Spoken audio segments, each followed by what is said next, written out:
because Tai Chi is martial arts as well, you're tending to think in terms of maybe pushing something or someone, or you're trying or pulling something or someone. So when we do certain postures, let's say we go to brush knee and side step. So if you face me, you put your right leg forward and you put your left hand here and the right hand's down here by your leg. Weights on the front leg, so I'm here, yeah? So your weight's on the front leg. Now, what we're trying to do is we're trying to relax and open the joints for a start. Always relax and open the joints. There's never any tension in any of these postures. But what you're trying to do is you're trying to make a line of energy connect through your body. Now then, just leave your hands there. But what I want you to do is I want you to, your left elbow, just lift it out the side. Now, this is not nearly so efficient. If someone was now pushing your hand, if someone were to come and push on your hand now, you would have a lot of trouble getting that energy to travel to your rear foot. He said, moving his rear foot, it disappeared. So I look at himself on the screen and it just disappeared. So you want the hand, this would now the energy, if someone's pushing here, the energy actually would not reach the rear foot nearly as efficiently as when you settle the elbow. And I'm not saying you pull it in really tightly. In Wu style you do, but in this one, just relax it.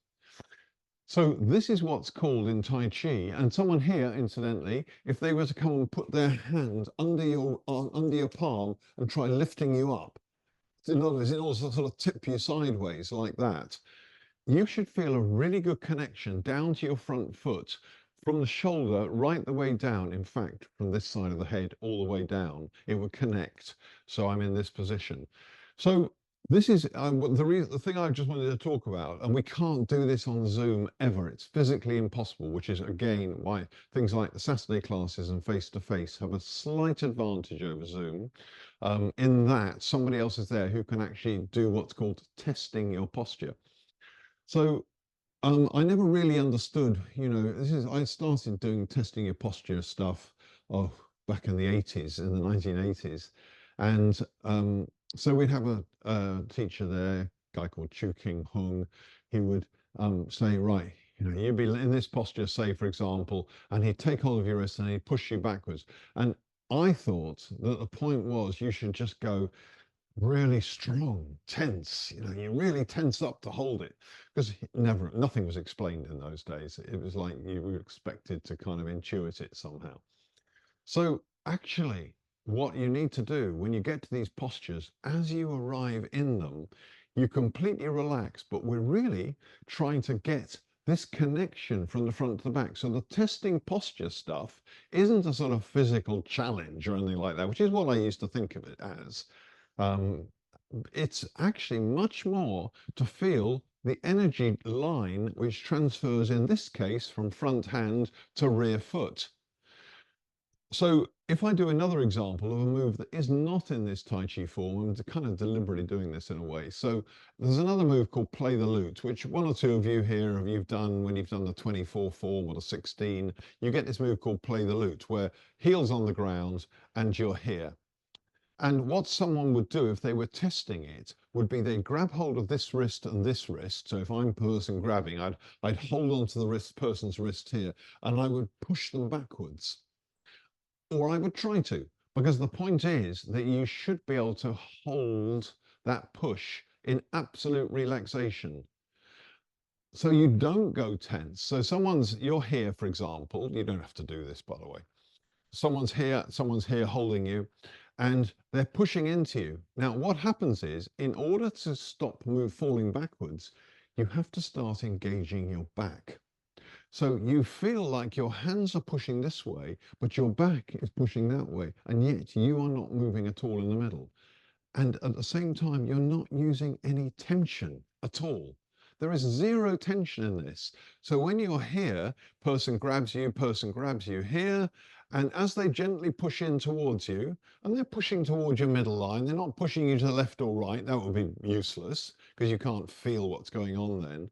So they're pushing towards you, and what you do is you keep your body centralized, but you feel like you're a giant balloon expanding almost.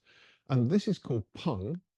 It's called testing a move, and it's about actually getting the line of Jing, which is the, if you like, you're mobilizing your qi in specific directions, plus at the same time all over the body, but particularly in a specific direction.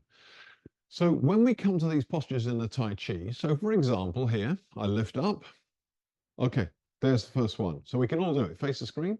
Yep. And all you do is you lift up. Okay, so this is a move that those of you who have been to face-to-face Tai Chi classes with me, you will have tried this before in the class.